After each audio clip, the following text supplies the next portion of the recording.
Nazarian from Michigan, has a master's in engineering management from Eastern Michigan University. Is a deep passion for creating sustainable systems at the institutional level, as well as creating sustainable livelihoods for us individuals. He is involved with politics, having held several seats in Michigan and founding innovative works such as the Edible Landscapes Project. He is the author of Beginner's Guide to Greening Your Life and host of Realistic Sustainability Podcast. Michael's going to talk about how Forward could become more than just a political party by prioritizing community enrichment and sustainability. Michael, you can go ahead and take it away. Appreciate that. Give me 1 second here while I share my screen for everybody. Perfect. Thank you very, very much, everybody. Kindness projects and action plans are kind of one of those things that I just absolutely love.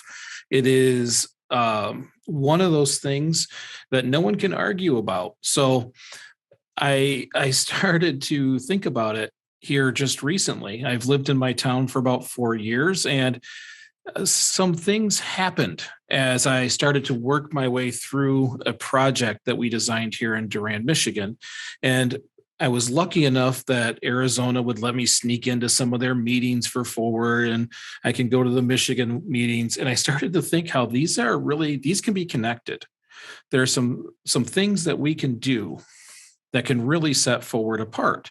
Now, I'm a bit biased because I love these kinds of projects, but today my goal is to convince the state of Arizona and the Forward group to adopt kind of a philosophy, create a core value. I always want to say create a core value of kindness, but from all the people I've met, that's kind of there by default. But I kind of want it on paper, like create something that other political organizations can't really compete with. And this might be one of them. Now, in order for me to get your attention, I got to at least tell you who I am first. My name is Michael Nazarian. I'm married with 3 wonderful children. I am an automotive engineer by trade. I am a sustainability nerd. I own a community enrichment center. I bought an old bank so that I could work out of it with engineering stuff. And in the process, we turned it into a community center.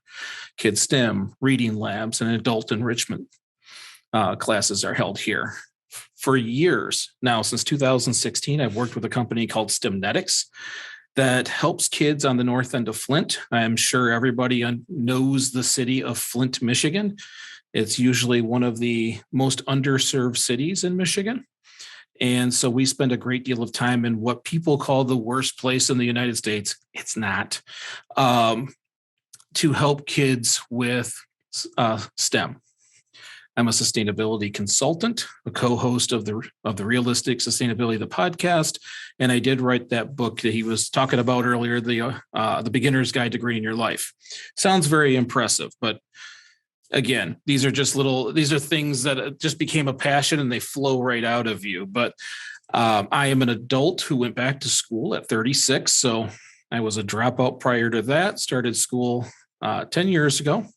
Got my associates from Mott Community College, bachelor's from U of M. That's where I learned I love sustainability. And then my master's from Eastern. But more importantly, the things that I've done is I've tried to embed myself a little bit within my community, mainly because my kids go to school here. I had put roots down and I thought, well, I should probably be a part of my community. Here in Durand, it was a different environment. Everybody kind of functioned separately. We had a lot of great people, but they didn't always work together. So I requested a spot on the Planning Commission. That's an appointed position. The mayor at the time appointed me to that position. I've held it since. They've also appointed me to be on the committee for the city's new master plan and their non-motorized transit plan. Since then, I've helped found the Edible Landscape Project, which is one of those pride things, is one of those things that I'm very, very, very prideful that I've started. And that's the example I'm going to give you today. And I'm also on the board of the Chamber of Commerce.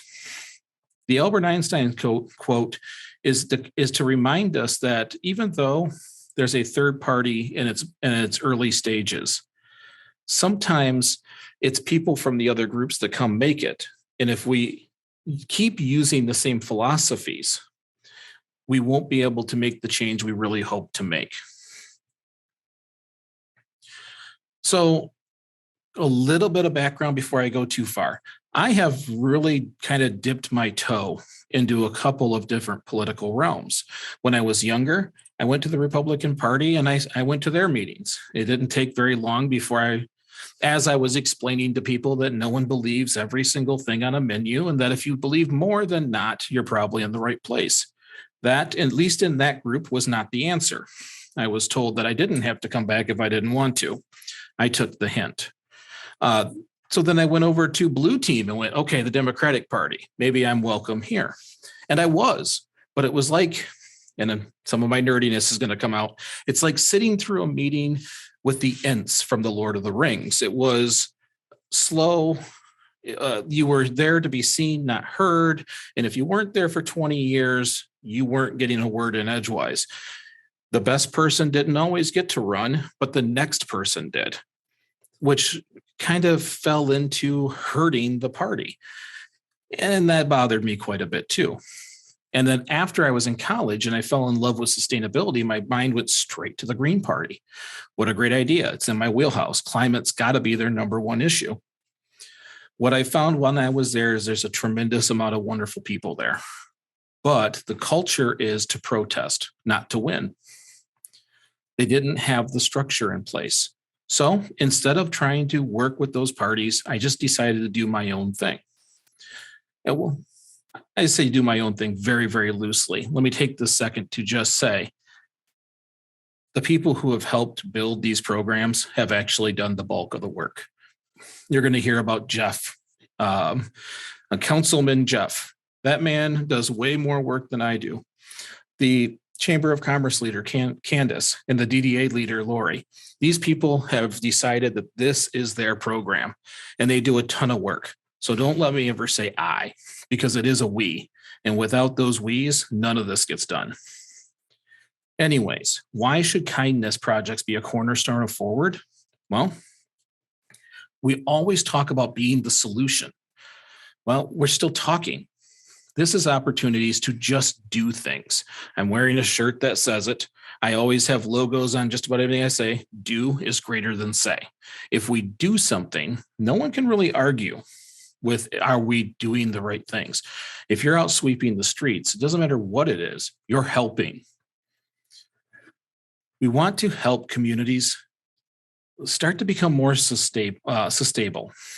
That stability, it's that conversation I always have, the high tide raises all ships. When town is doing good, everybody is doing good. And it doesn't matter if it's one town, two town, or the whole state. If we're helping and things are going well, then it's good for everyone. Kindness is sorely missed. I have found out that people are craving it. People are craving not only kindness actions, but just someone to believe in, someone to trust. I have only done a little bit of stuff here, but people trust what I say. People trust when I say I'm going to do it, I'm going to do it. And that has created this idea that I can do anything. It's not true. And I'll try never to say that I'm going to do something I can't. But people crave it so much, it attracts them to it. And as a young party, that's kind of important. You are trying to draw people in, let them see who you are. You don't want them to see political party because right now it's a dirty word. You want them to see the people who care, because at least in my experience from talking to the team in Arizona and talking to the team in Michigan, that's what it is. A ton of people who really do care. I've also been taught my whole life to just do a job until someone gives you the title. I don't think that's a half bad idea for a young political group.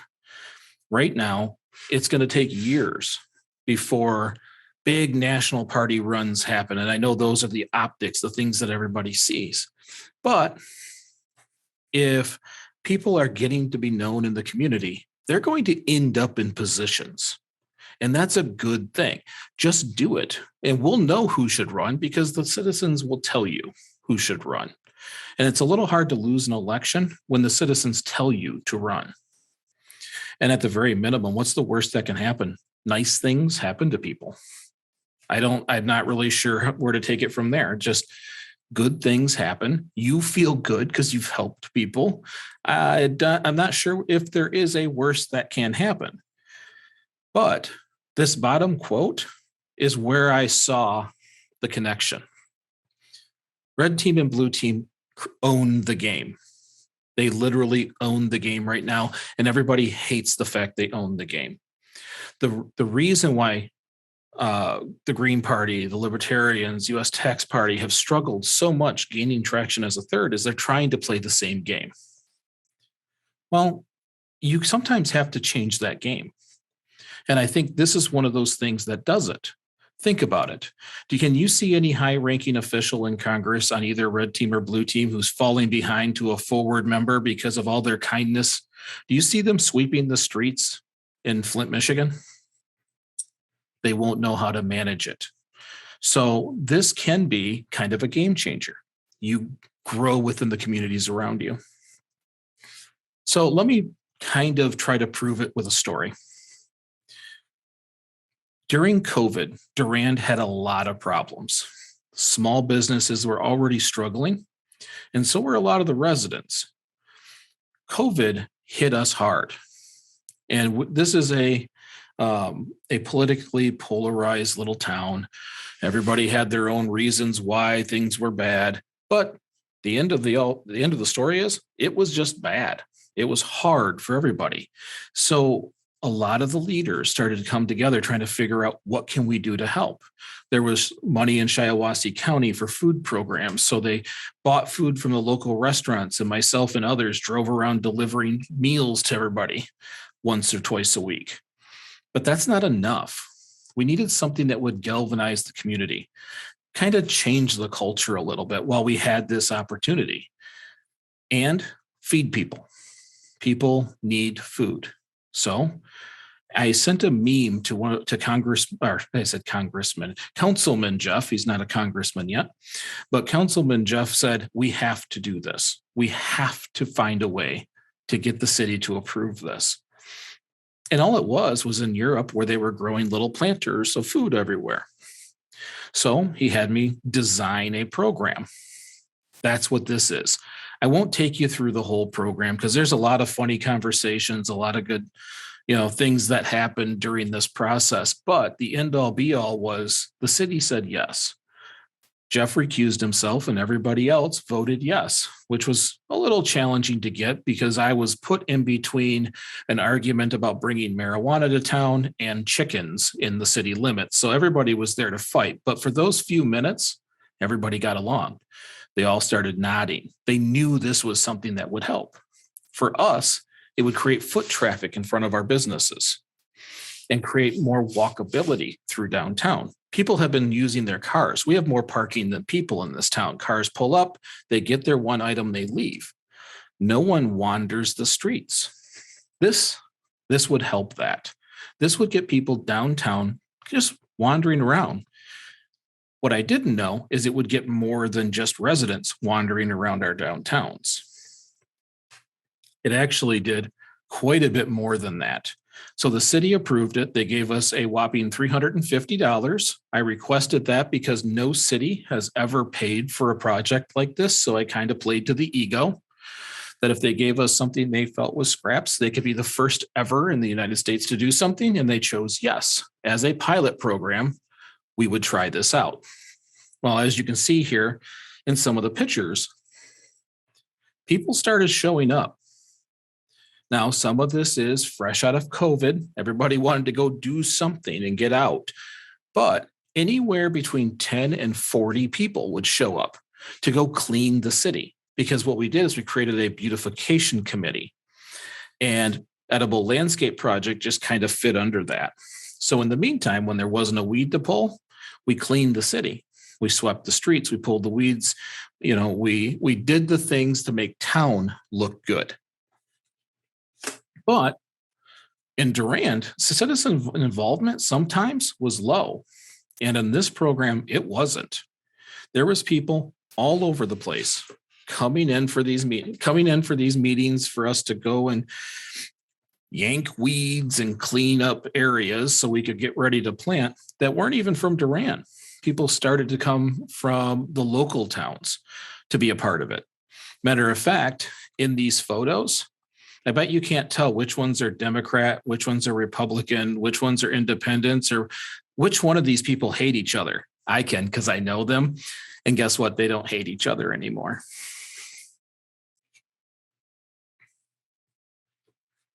It didn't take long before it was more than just people talking. We started to get the local newspaper out here. The Argus was constantly coming out doing articles about how people were managing. And don't get me wrong, there were people upset we did this. There's always people upset you do something like this. We stayed positive. We answered it with positive answers. We heard things like every homeless person in Michigan will live in Durand. We answered it with, well, we have job openings. It may just work out. If it becomes a problem, we'll answer it then. But until then, it's not a good reason not to feed the city.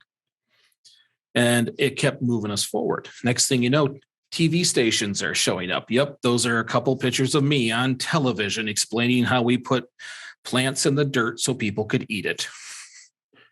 And then, oddly enough, I'm sitting at my desk working, and I get a message from the New York Post requesting a quote.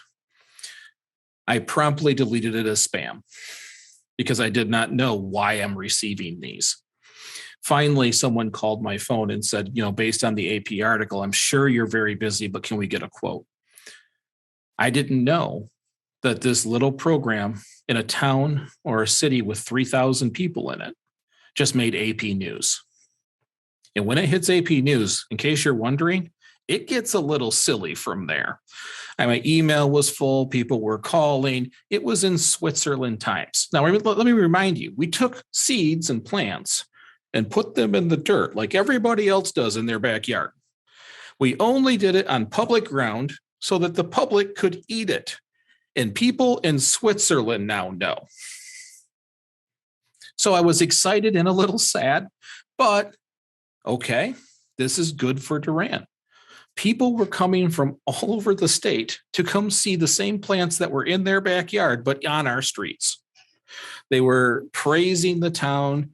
The mayor's getting phone calls. At this point, he'll let me do anything just because he's getting all this praise. Things are going great. And no one's eating the food. No one. Because immediately everybody thought it was for the quote unquote needy. And no one wants to be seen as the needy. That was the next problem we had to solve. We literally staged pick events where I carried bags of rocks, pretending like I'm picking food and waving to the cars because I was seeing people at midnight and 1 o'clock in the morning picking. People needed the food. They were just trying not to be seen. Well, that's a stigma that has to be broken. So we did multiple events pretending to pick, taking things and giving it to people. And it started to work. People started to walk the streets and pick. And that positive feedback loop just kept working. The more people who did it, the more who wanted to do it. Before I switch slides, I got to tell you, top left, you'll see Friends at the Shores. That article is a picture sent to me from one of my best friends. His mom follows everything we do. This was the article from Durand, and it was about the edible landscape project that was in the little newspaper, in the village paper in their retirement community in Florida. She took a picture, sent it to him. He sends it to me with, apparently my mother is stalking you. But that's what happened. It just kind of went everywhere. People were confused by the concept. That's where we've come today. That's why I say, if we make these little changes that grandma and grandpa used to do anyways, these kindness, this just accomplishing things without permission, that it just creates a shock factor. It didn't stop with that buzz. People started picking food and posting it. People are making dishes. Look what I made from our edible landscape project. I was fed today by my city. It used to be everybody complained that the city didn't do anything for the residents. They spent $350 and that went away. People didn't feel that way anymore. They were running out, they were picking food, they were able to eat. Now, granted, we only had so much. There was there was some people bummed when they couldn't get enough, but the city used its money to help its citizens. Also a novel concept. So as you look through here, you see Facebook post after Facebook post of people just excited. Remember I talked about Jeff? Well, there's Jeff. Jeff is not only excited about being able to do the project, but he is giddy at this point. What is this, October 19th of last year, his pride in how people were acting was so through the roof. You couldn't get a smile off this man's face. So here we are coming out of COVID. Business is still a little bit struggling, but now we have mayors from other towns coming in. We have citizens from all over Michigan wandering the streets of Durand, which is not a common occurrence. And Durand is benefiting from it. People would come to me while I was cleaning up gardens. What is this? I'm like, you've never seen a garden in the middle of a town before? When you're done eating, feel free to take some produce with you. They're like, I'm not from Durand. I'm like, well, we don't have the manpower to card you, so it's going to be okay. Just take what you want. And that buzz started to become not just Durand. This simple concept, very simple concept, became a regional pride for Shiawassee County and even in Genesee County, because I invited the health department. Who invites the health department to anything? I feel like they don't get to go to birthday parties or weddings.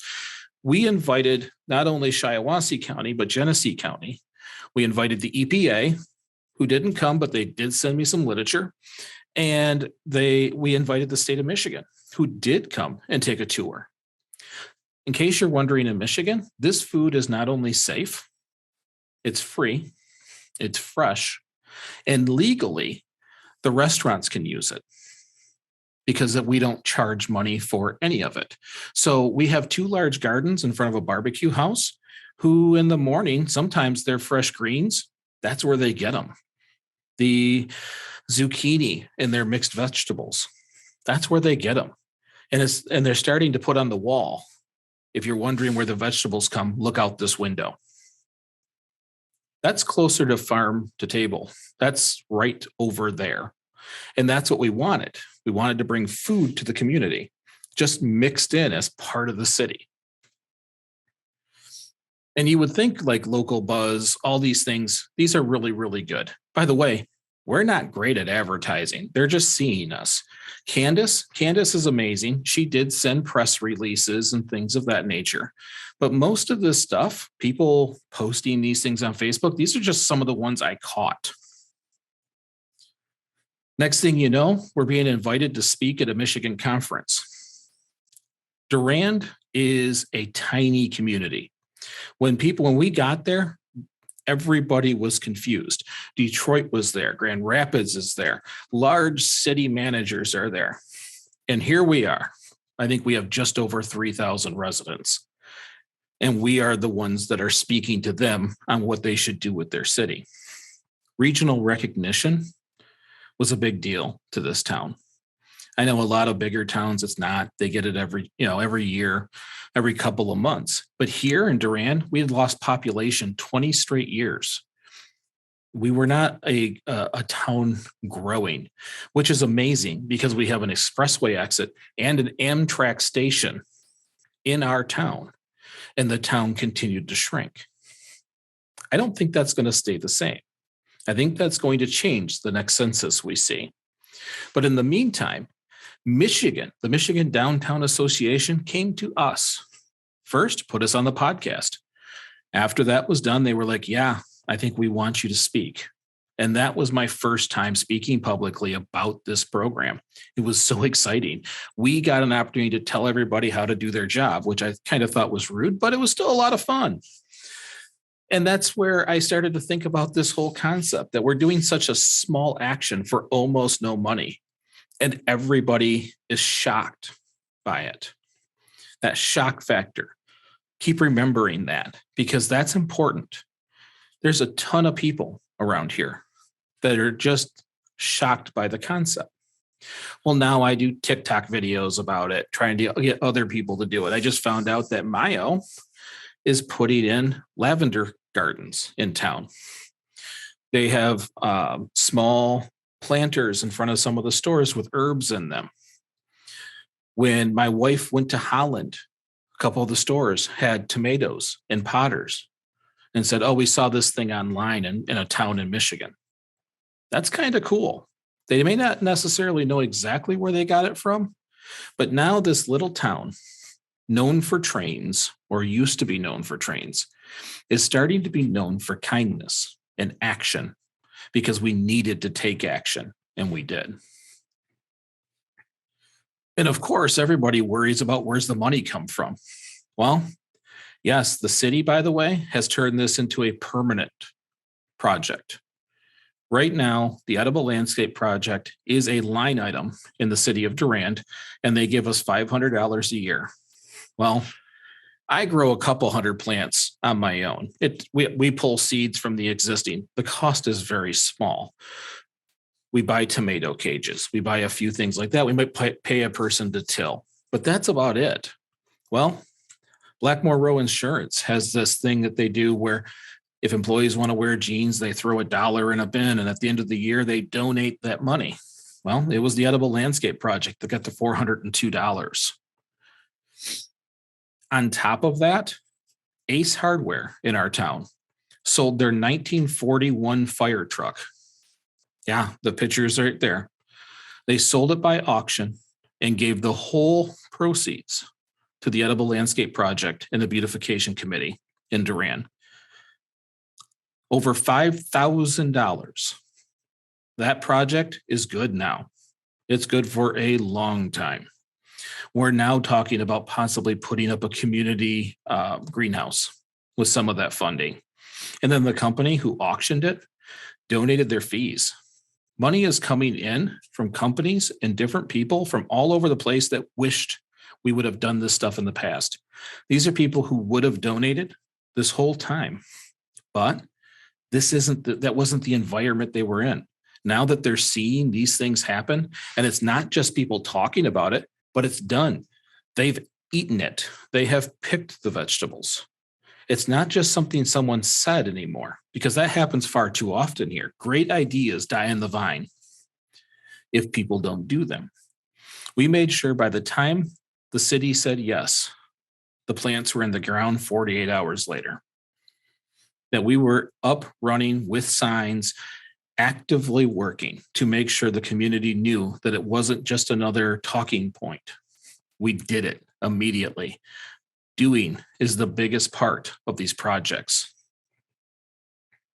So now here we are with this project with a good-sized bank, and we don't necessarily need it. We'll continue to use it to improve the city. Now, it may not always be plants, but we're talking about putting together small grants for facade repair, help business owners change the fronts of their building, make them look nicer. Which means this little project that started with $350 and a handful of people is literally changing the look of our city. It is changing the culture of the city. And it's changing how people look at our city. I was laughed at before I moved here, because it was kind of considered a backwards town between two cities. Less people do that. My friends who refused to move here moved to a very expensive town. They got a third of the house for twice the cost, who are now spending every festival of Durand with us here. Every event, they are here with us. And they're kind of kicking themselves because they would have got a lot more for their money living here. Now they have to drive here for all the events. And occasionally produce. Not everybody's going to be happy when you do nice things, but that's okay. Unfortunately, I think since the 80s, we've been slowly conditioned to think more of the I's than the we's. But it takes leaders to create a we. And I think that when you have these kinds of programs, leaders rise to the top. Leaders end up leaders without knowing that they were that person.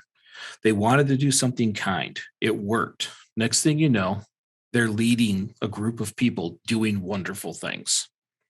And that's what I hope that we will see in Arizona is as Arizona Forward grows, more and more people will join. More and more groups will be around the state. How many groups will you have? 3, 5? What if each one of them helped a little bit? If you've noticed, as I keep going through the slides, it says little bit, and now in the right corner, big bit. It's one of those mantras I have from the Realistic Sustainability podcast. Little bit, big bit. It's how my mom got me through college, and she wasn't wrong, and it works for everything. If all you did was sweep the streets today, don't wonder what impact you made. The impact was the streets are clean. Tomorrow, do something else. Next month, do something else. Over time, you will just be known as the person who helps people. That is not a bad thing. Arguments and fights fail 100% of the time. Some people think they've won, but both people leave mad. So we don't argue, we don't fight. We pick a cause and we do it. We fix the problem. This is only one of the projects. My community center has done a free mom-to-mom giveaway where the whole community brings in stuff they just no longer need, and the ones who need it show up and take it. In case you're wondering, that cost me exactly $0. Just a little effort to organize. This Halloween, I gave away over $1,000 in free costumes to families because that's a burden. School supplies, $1,500. Not only did businesses pay for that for me, but the city of Flint, which is in a whole different county, gave me a bunch of their supplies because I helped them so much. It's all for quote unquote the cause. You start building partnerships and you don't even know you have them. The last time I taught in a kid's school in Flint, the superintendent said, I need to talk to you about this edible landscape thing. I think everybody needs to eat. And he's not wrong. And I will help with that. The goal of me speaking today is that you feel what I feel. You feel that in order to be viable quicker, it's really easy. You do the things you want to do anyways, which is help others. This photo that's in this picture actually has our state representative who came in to see the Edible Landscape Project. He ended up donating to the Edible Landscape Project. This is a picture that has a state representative. It has a county coordinator. It has a mayor from a neighboring town. Why? We put food in the ground so people could eat it. That is it. We've learned to strip the politics away from the issue. I had someone call me a damn liberal for giving away food. My answer was, really? You're upset because I'm feeding people? That sounds like something that was supposed to be okay. Everybody chuckled. They got quiet. We moved on. It doesn't have to be a fight. All I'd like to do is make sure that kid isn't hungry anymore. Not sure why you're upset about that. And next thing you know, the politics stripped right away from it. And everybody helped. Kindness projects draw unity, and it quiets those pessimistic people. They can't be there for it. Everybody's too happy to be doing it. I don't know if you've ever stuck your hands in the dirt, but it's kind of therapeutic. And you can do it next to someone you hate. And by the time you're done, you may not hate them anymore. You've just realized that they're not the meme on the Facebook that you were mad at, but just another person. They need food too. And next thing you know, they won't tell anybody, but they might even become friends. Actions will always speak louder than words as long as we stay positive. And that is why I'm here today. I'm pushing to see if we can do it. How did I model it? Well, I went to college and I kind of thought maybe what I'm learning could be used. Maybe it's not just to pass a test. What if I took these concepts and tried them in practice? Well, that's the food part of that psychological needs. Now the city has added more shade for comfort throughout the city. We've created small parks right in the business area. There's accommodations for bicycles. Less cars come through. It's quieter, it's calmer. More people are walking the streets. And because of that, it's hard to walk all the way down the street, especially if you're older or your legs hurt. We have rocking chairs, pretty expensive rocking chairs on both sides of the street, lining in front of all the businesses. Currently, exactly 0 have been stolen. We've now created an environment that everybody believes in each other. By default, everybody thought those would get stolen. By default, they thought people would be ripping those plants out and throwing tomatoes at cars because people keep being told the other person is a bad person, and it's not true. When you start putting everybody in one place, they start to realize they're just other people. We started holding concerts right in the middle of the streets, blocking the whole block, the 2 whole blocks of downtown, putting a concert dead in the center of it. People would walk over and pick tomatoes and then sit down and listen to the concert. They're all next to each other, hundreds of people. And that's different for here. Putting all those people on the streets creates safety. The more eyes you have out there, the less crime that happens. The more people who walk and the more fresh fruits and vegetables they eat, the better they are health-wise. And guess what? We're bringing in businesses left and right. I was one of them. I doubled down by buying an old bank and putting a community center in. The other bank across the street that went out of business, that's a Groomers now. O'Reilly's Auto Parts is on the north end. Taco Bell has shown up too.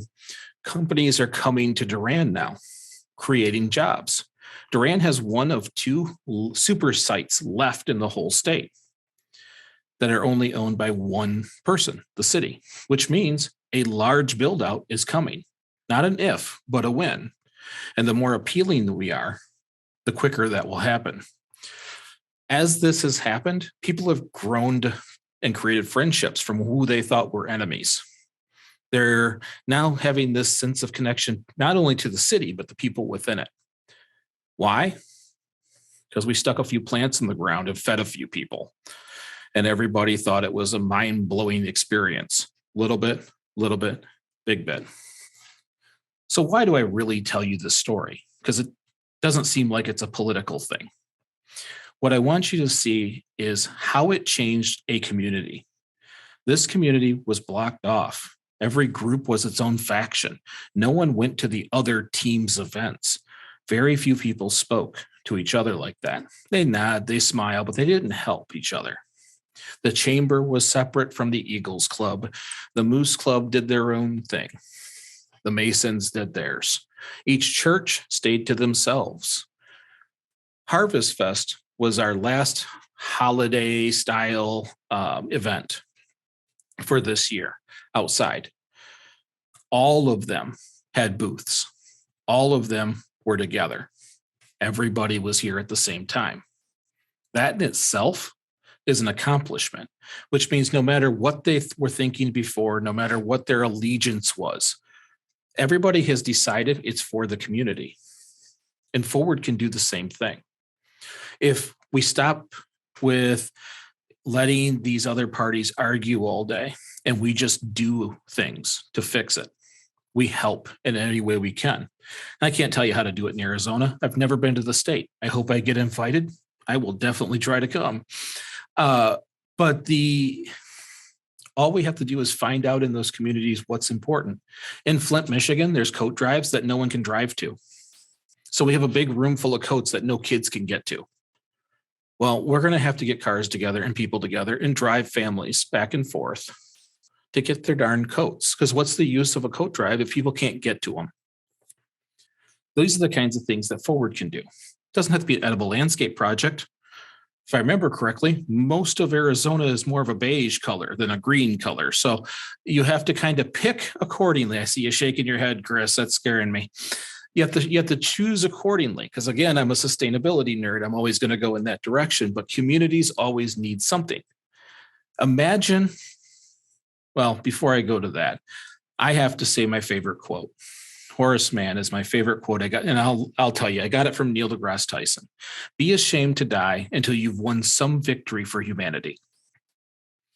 And I got to tell you, I didn't start till I was 36, but I'm hell-bent on it now. Imagine if everybody who's elected, people want to vote for. because they worked side by side with that person. They know that person personally. They've met their wife. How many politicians go to the same grocery store as us? How many politicians sit next to us at the movies? They don't. They live in their own little world, their own little quote unquote gated community. That, if we want anything to change, that has to change. And there's a way to do it. If it takes 6 to 8 years before Forward is viable in national elections, what if all those seats underneath are filled with Forward members? What if someone did such a great job in a state, they asked them to run for representative? By the time they're really searching for representatives, you might even have some already because the people got to know them. And here's the other thing. I'm from Michigan. Flint is a big deal to me. The Flint water crisis angered me to no end because I worked with those kids. How many people who works with those kids can get elected as governor and then forget the city? I don't think any of them. That's how we get leaders. That's how we get people who care. They grew up with those individuals. You don't change the water supply and put risk into it when you've spent the last 4 or 5 years helping them. Here's another thing. Let's say I was governor tomorrow. I'd still be in Flint the next week. Job or no job, there's certain things you still do. And I wouldn't be scared to do that like most people do, or most politicians are, because I know the community and they know me. So imagine if we never had to worry about that again. That grassroots really meant grassroots, and leaders sprung up from people who just helped communities. That's what I'm talking about today, is taking small actions. They don't always have to be massive impact. Little bit, big bit. Over time, the impact will be insurmountable. These other groups who won't know how to deal with it. You've changed the game. It's hard for someone to criticize you in an advertisement when the people they're advertising to know you, because you're going to show up this Sunday and help sweep the streets. That's when I think I've done something. The moment other parties criticize the Forward Party for being too actionable in our kindness projects, however they want to attack, that's when I know we've made it, because they don't know how to do it. They're not going to sweep a street. They're not going to plant a plant. They only know how to trash something. And it's a little hard to trash kindness. So it is my hope that the state of Arizona, soon the state of Michigan, hopefully Massachusetts and Washington State, I get these opportunities to talk to more and more states, and they sign on to this. What is this? I would recommend 2 hours a month. Give me 2 hours a month. That's all I need. Preferably 4, but I'll take 2. And if you want to do more, super. You add a drive online that's just a pride drive where people take pictures of what they're doing and throw them in there just for us, not for the media, not for anybody else. Trust me, they'll pick up on it on their own. Just go do what the community needs. If that community just needs the fence line cleaned of all the garbage near a school, get the team together, grab a few bags, and go pick up the trash. Go out and get a coffee, and then go home. Next month, give me 2 more hours. That's all I want. And if we do that, this kindness project, this kind of action becomes a cornerstone of what this grows off of. And if that becomes a bedrock piece of how Forward moves forward, it's going to be very, very challenging to stop. Thank you very, very much. I really appreciate everybody's time. If you have any questions, I can hand it back to Nathaniel. And if anybody would like to contact me, these are the best ways to do so. My name with my email there, greeningyourlife.org is my website. There's Twitter, Facebook, TikTok, and always remember, doing is always greater than saying. Thank you. Wow, that was a great presentation. Thank you so much, Michael. Yes, if anyone has questions for Michael, you can put them in the chat, or we do have a good sized group if you want to just raise your hand, and then I can call on you to unmute yourself and ask your question.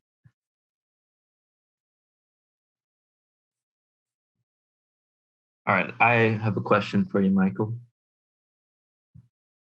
Sure. So, you talked about the hierarchy of needs in relation to, people feeling secure enough to be able to, want to go out and actually have time to make that change. So did you encounter any obstacles in your experience with the Edible Landscapes projects where, you're having a hard time getting people to come out? I know that you said it was COVID times and people were anxious to get out, but if we were to encounter any obstacles like that, do you have any advice for helping people to overcome the challenges of trying to get out and make changes? Well, there's two different obstacles. One is everybody's excited at first, but it always weans off. And that's what I would rely on forward to do, is keep people motivated and moving. And if I needed to come in and say some words, or even one of these days fly in to motivate, I would absolutely do. But it is that consistency, because it's really fun at first, but then every once in a while it feels like work, but you're helping people. And that needs to be consistent. And if you expect people to expect you there, you have to be consistent. Now, on the other side, there's people trained to be in the negative, where maybe you are cleaning a fence line. Some guy's going to yell at you and say that's their job, not yours. You're taking the job of another person, or those lazy people should have done it themselves, whatever horrible mindset that they're in that day. They're in a dark space. We don't have to join them. A lot of times I'll walk over and talk to them, usually because I'm trying to pull them out of that dark space. But we just keep doing it, no matter what it is, unless the pushback is illegal. Like, hey, you're not supposed to be on this property, then get the heck off the property. But I've never had anybody be upset because we're helping someone who is struggling. We have actually helped someone with their yard. A lady came out and was helping pull weeds, and I thanked her because the community is now taking some ownership. And then she turned around, looked at her property and went, oh, well, so we got a group together and we did a reset, mowed the lawn, trimmed everything, and said, I know it looked daunting, but now it's taken care of. If you don't have to pull the weeds in the garden unless you want to, but now you're good to go. That individual comes out with us when we go out now. We just keep showing faith in others, and most of them step up. Awesome. Thank you. That's a great example. Great answer. Nell, if you have a question, you can go. Yeah. Well, first, I wanted to just ask if we could take the presentation down so we could see each other while we chat. So, but yeah, so one of the things I noticed with a lot of communities is they don't have necessarily like a variety of fruits and vegetables that they eat regularly. Mm-hmm. So I wondered if you saw a difference in like what people like actually ate, just because it was more like available to them. Because there's a lot of people that they don't know the difference between a squash and a cucumber, and so if you have all this stuff, and I just love the idea of edible landscapes. I'm a registered nurse, so on top of loving plants, I love it when I see people eat healthier. Mm-hmm. So I was just wondering if that was something that you saw like impacted in the community, where they were like trying new things that they had never tried before. Yeah, I was one of them. Swiss chard. It's pretty. Put some in the ground, at least if no one eats it, it looks nice. I'm on television talking to a news reporter saying, hey, you don't have to pay to try something. I pull a leaf, I cleaned it off, and I ate it. And that was the first time I'd ever had it. And you could see me go, oh, that's good. That's kind of a meatier green. But I was trying to prove a point. A lot of times when I do interviews, I'd grab something and eat it as we're walking to prove that point. But kale was one of them. That is not a staple in our town. It's not in our grocery store. No one really knew what it was. We had to put little signs that tell people, yep, this is food too. Same thing with that Swiss chard. Another one was different colored tomatoes. There's cherry tomatoes that are orange and yellow, and everybody kept waiting for them to turn red until they rotted. So we had to, there was some learning curve there, but we had a great time with it. We put up a few signs. You got QR codes. My poor wife constantly making things on a Cricut. By the way, if you have a Cricut, don't make QR codes or ask someone to make them, because it's apparently very, very challenging. But it helped the community learn about new foods by default. Sometimes they went up there to get lettuce and lettuce was gone.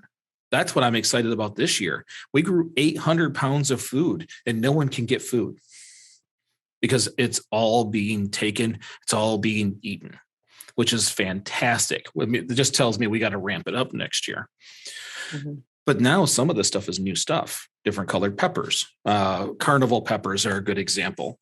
I'm trying to take purple ones that have a blue tint and save those seeds, trying to get a blue pepper. So at some point we can have a Durand pepper, because that's the color they use for the town. And then they can proudly grow Durand blue peppers, but they've never seen a purple one half the time.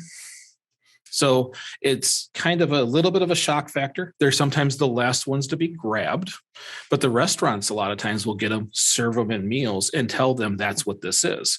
And that helps out too. Right. Yeah. My community has like a really small community garden that they do. And like one of the issues they run into is, if people don't garden regularly, they actually don't know like what a ripe vegetable or fruit look like. Mm-hmm. So people either pick it too early or they don't pick it at all. So it's been a little bit of an issue where people are taking things before they're ready and stuff like that. So did you have like a system in place to like help people? We're going to have to next year, because pumpkins and watermelons.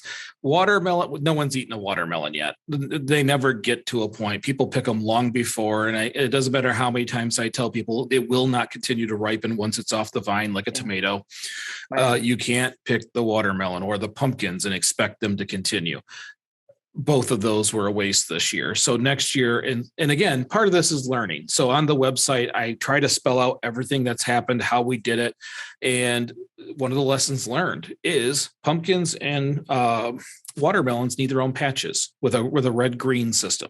Please don't take them when they're red. The moment we flip it over to green, have at it. Right. Okay, one more question, and then I'll let other people go.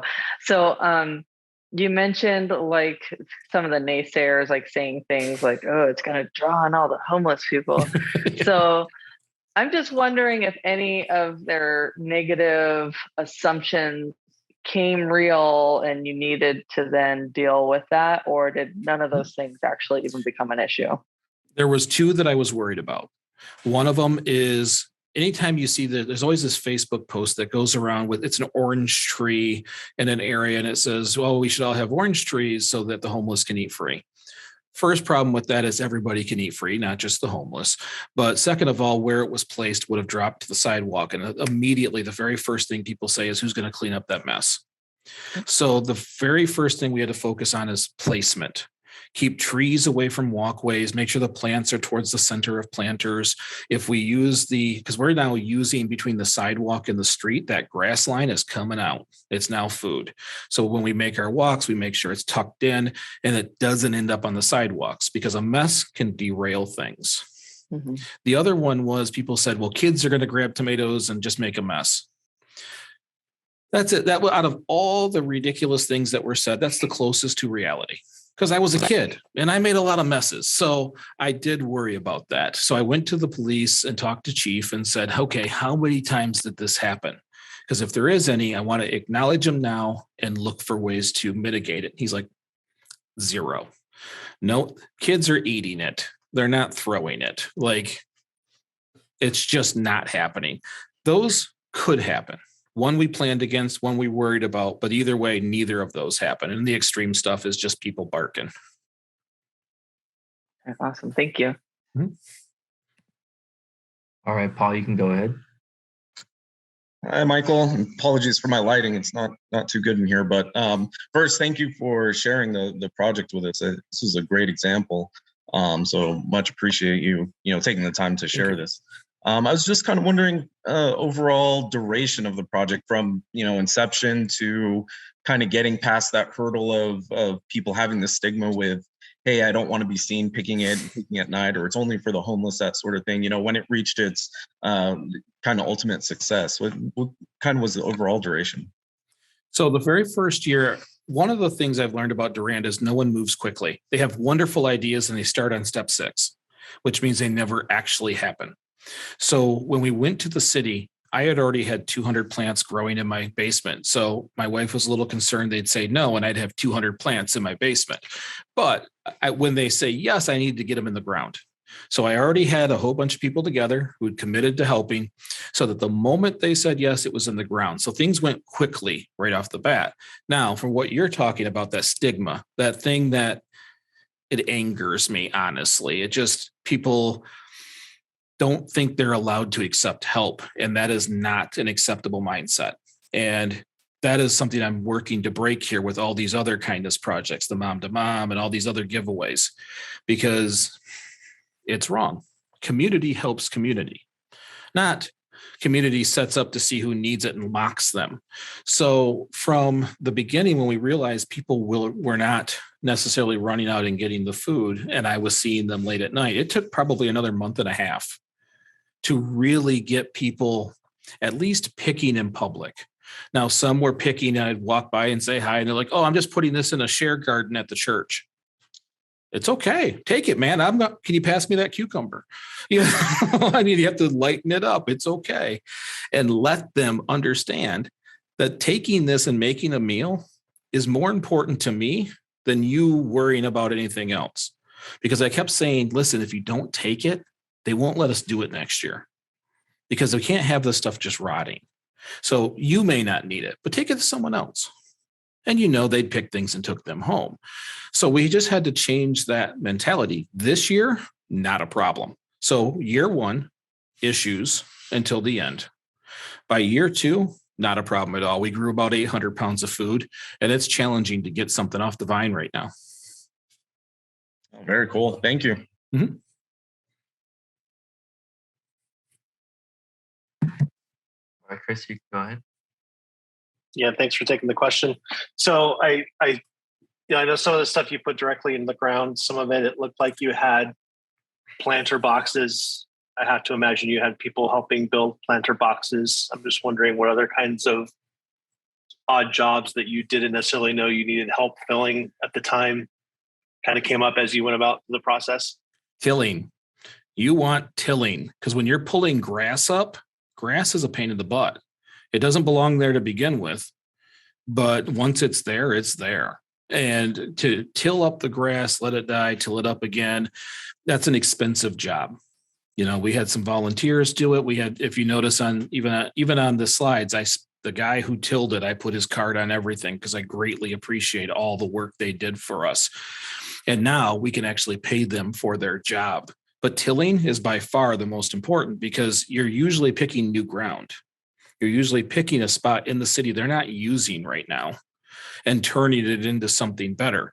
The whole concept is creating a citizen-centric city. Every square foot is identified. Is it the best thing it can be for people?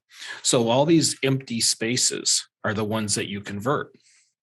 So you're always pushing for those. Now, those raised beds, thank goodness Ace Hardware became our new best friend.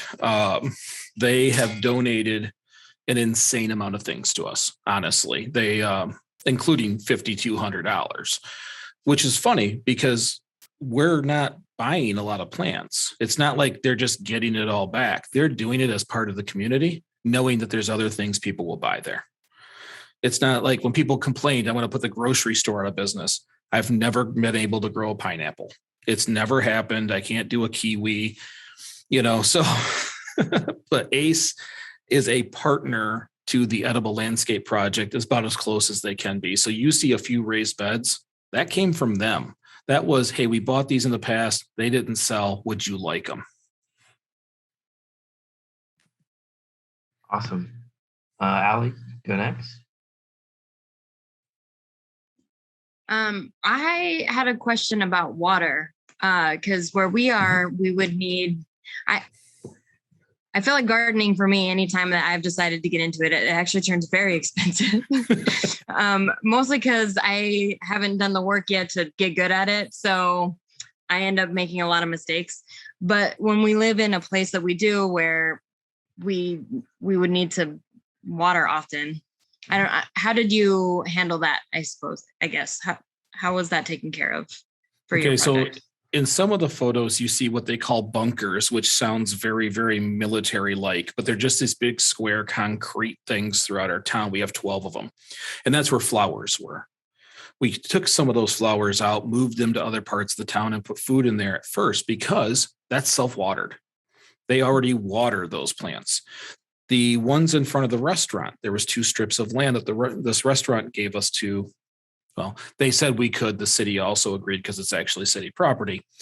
But that restaurant said, if you put them in and you maintain them, we will water. When we first come in, we will water. Before we leave, we will water. We showed them you don't water the leaves. You have to water the ground around them. Went through all these pieces, and they took it from there. The only thing that we have is Councilman Jeff and his constant want to make things bigger. Put what I would call a community garden right in town. He made a larger one in place. But he told me, I did it. It's different than the normal. I will water it. And he has like this huge tank on the back of his golf cart, and he goes over there and waters every so often. But with that being said, we're talking about Arizona. I want to talk about kindness projects. It doesn't always have to be this project. This has been a good project. I love this project. It feeds people, but it can be a lot of different projects. We also did the mom to mom, all we did was organize it. People brought in things new moms would need, and new moms came and picked them up. We did the same thing with back to school. We went around to a few businesses and said, could you help us out? They do. We put their ads up on the wall, and people came and got about $1,500 in school supplies. Those are burdens to families. It's hard sometimes, and I know it's hard. Because when I was going through school, getting the kids a couple $100 in school supplies seemed insurmountable. So if we just keep looking for those burdens, they can't clean that fence line because they're too busy doing this, whatever it is. Sorry, go ahead. Well, I was going to say, how often did you find that? Because I know some needs here already have, I guess, processes in place for like, how often did you reach out to certain businesses and they said, oh, hey, we kind of do something similar to that here? Like, did you ever join forces with something that was already kind of in place? Or if you can, always join forces. Yeah. Okay. Cool. Here, there wasn't a lot because the mentality was different. In Flint, there are some things, but here's the deal. If 4 organizations are doing something and there's still a need, then they're not doing something. So, for example, here in Durand, Thanksgiving dinner is done by a church. Everybody can go in there. But the mentality in Durand is church people get to go in there. So there's a huge chunk of society that won't go in. I'm not going for the sales pitch. There's no sales pitch. You're just going to go eat. So I'm going to do another dinner the day before. At the very minimum, people can eat twice. When they come in, I'm going to have the church leaders here to let them know that this is not a sales pitch. It's just a meal. Okay. And then they can go to the second one. We're just trying to clarify and fix those broken pieces. So if you find organizations who are trying to solve a problem, joining them might give them a good way to solve that problem. Okay, cool. Thanks. Thank you. All right, now you can ask a question. Yeah, it's me again. But I just wanted to kind of comment about the water thing that Ali brought up, because it is a big issue here in Arizona, and we're hearing more and more in the news about us having water issues. But one of the reasons I actually love the edible landscape is because I feel like it would help with that issue, because I don't know what part of town you're in, Allie, but we're in Gilbert, and we have this whole place like landscaped around here. Like we live in New England, everybody's got grass and these big trees, and it's just crazy. And they just run the sprinklers like constantly. And I always think to myself, like, if instead of having big lawns, which, most of the time are useless, I mean, nobody uses them or grows on them, instead, if we had gardens, you would be probably using less water because, instead of just having sprinklers that spray the sidewalk half the time, you can actually be water, drip systems that water the plant. So that would use less water, and then it would actually provide, something really positive for the community.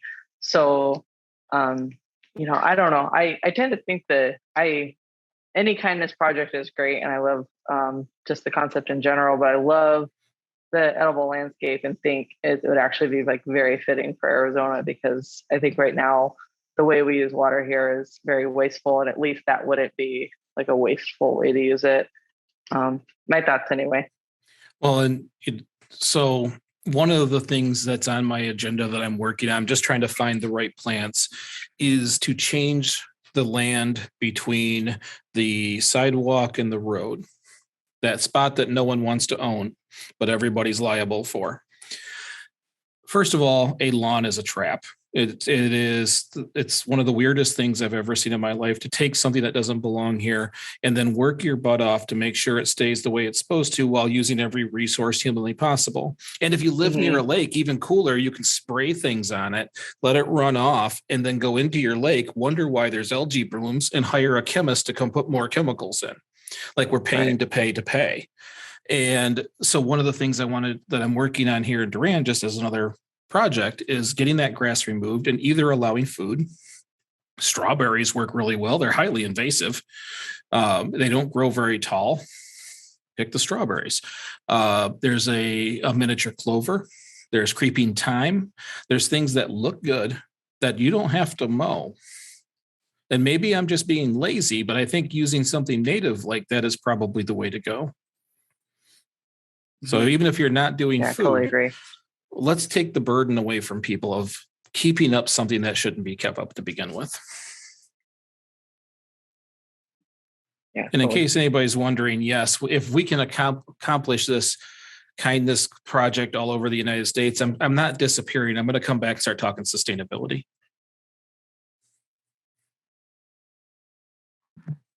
Awesome. Thank you again, Michael.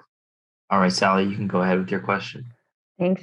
I just wanted to point out that one of the really great values I see in these things is involving community business. If we're going to talk in Arizona here, where I'm in Tucson, we don't have a lot of grass, thankfully, but we do have dry ground. And it would seem to me that involving all of these water harvesting organizations and businesses would be a huge boon to them and to set up a program like this. So I think it's just a matter of putting on some thinking caps and coming up with the ideas, and then figuring out who would be the best partners and sponsors to get involved. And it would seem to me that they would be, if I put a water harvesting tank up in a neighborhood and slap the company's name in nice bright letters, I think that they'd be happy to do that, to participate. Yeah, we've been very lucky with ACE and several other companies. Like, we've been so lucky we hadn't had to ask. They were coming to us and asking, what can we do to help? What do you need? Do you need tools? What tools do you need? And so we've been very, very lucky in that sense. But you're right. You could, and I always say, if you're going to put up a water tank and you're going to put their name on it, underneath it, explain what it's doing. Make it an education piece also. Let people know that this is how we're watering this. We're not taking it from that supply that we're also worried about, because I am I recently did a short episode on the water woes of the West. It is something to care about. And as long as we keep adding education to each piece, that will help too. And even if you don't say by the forward party, the more we educate people, the more they kind of filter back towards where we are anyways. Awesome. If anyone else has more questions, feel free to hang out. But everyone's free to go if you got places to be. Thank you all for coming. And I don't know about you guys, but I'm feeling really inspired by hearing about this project. All right, Chris, you can go ahead. So since you officially released us, I feel comfortable putting you on the spot. You want to tell us about if anybody's ever tried anything like this here in Arizona? Sure. Yeah. So before the event started, I was talking to Michael. I am a recent grad from Arizona State, and about 2020, I think, is when we started. Right before the pandemic hit, me and some friends started a similar thing. It was a student-led organization called Food for Change. And we were just trying to work with ASU to create an edible landscape. So introduce edible plants into campus, mix it in with flowers, and just try to get people more connected with their food. And, because like how Michael was saying, a lot of people just, some people don't know that, you need to water, the soil and not the leaves, stuff like that. Just try to get people more in tune with what they're eating and where it comes from, how it grows. Unfortunately, COVID caused the campus to shut down, so we weren't able to go and check on our crops and stuff like that. But we handed it off to fresh incoming freshmen, and hopefully that their young inspiration is continuing to try to make changes there. But yeah, we have on campus, there's a whole herb garden as well as a community garden. And they grow lots of Swiss chard and peas. And I think we even planted what's it called? Oh, I'm blanking on it now, but lots of different kinds of foods. And it's really cool. Well, and it's funny because a lot of people will say, "Oh, I don't have the land to grow anything." You don't need land. You can just ask to use someone else's. So you may not be back at the university, but you live in a town. You could just as easily, if you have the front step, put a big pot out there with a cherry tomato plant. Something small, something little bit, big bit. That's all we have to do is start small. It will end up big. And it will end up moving people way bigger than you think, because I did not expect anything other than people eating food. And here I am.